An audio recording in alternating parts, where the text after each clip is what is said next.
आतंकवाद की आग में झोंकने का काम कर रहे थे, ऐसे लोगों को निर्मूल करना।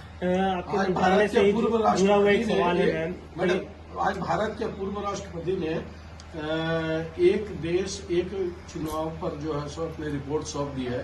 क्या सरकार जो है सो एक देश एक चुनाव पर? देखिए, मेरा तो मानना है कि सभी पार्टियों को इसको स्वीकार करना चाहिए। कहीं न कहीं हर 6 महीने में चुनाव होते रहते हैं और उसका असर विकास पर भी पड़ता है। पूरा प्रशासन लगता है, पूरा तंत्र लगता है। जब एक जैसा चुनाव होता है तो एक देश चुनाव होना ही चाहिए।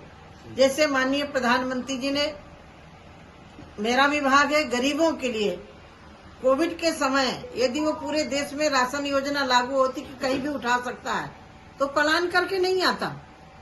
एक राशन एक देश लागू कर दिया। ऐसे ही देश के विकास के लिए मैं अपनी राय रख रही हूँ कि ये बिल्कुल उचित है कि सब राज्यों को, सब राजनीतिक दलों को देश हित में इसमें समर्थन करना चाहिए। आपके मंत्रालय से जुड़ा हुआ सवाल है। पूर्व में जब हेमंत सरकार थे और अभी जब चंपाई सरकार है, चंपाई सोरेन से सरकार, वो अक्सर आरोप लगाते हैं कि केंद्रीय ग्रामीण विकास मंत्रालय की ओर से कोई फंड सरकार राज्य झारखंड को मिला ही नहीं है पिछले कई सालों से। देखिए, मैं बहुत विनम्रता पूर्वक विपक्षी सरकारों से आग्रह करना चाहती हूँ। केंद्र सरकार किसी सरकार के साथ पक्षपात नहीं किया। यदि आवास अपलोड नहीं किया तो केंद्र की जिम्मेदारी नहीं है, प्रदेश सरकार की जिम्मेदारी है। मनरेगा का काम हो रहा है, आराम से हो रहा है। राशन वितरण हो रहा है, आराम से मिल रहा है।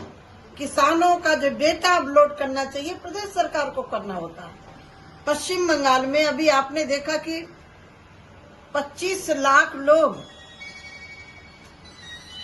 ऐसे थे जो फर्जी जॉब कार्ड बने हुए थे। राशन का कितना बड़ा घोटाला हुआ। राज्यों से मेरा अनुरोध है कि आरोप लगाने के पहले पारदर्शिता से काम करें। सरकार पूरा पैसा देने के लिए तैयार है। तत्कालीन भूपेश बघेल की सरकार आवास गरीबों के लेने से मना कर दिया था कि हम अपना शेयर नहीं दे पाएंगे। कैसे आप आरोप लगा सकते हैं? तत्कालीन तेलंगाना की सरकार जब थी उसने आवास नहीं बनाए थे।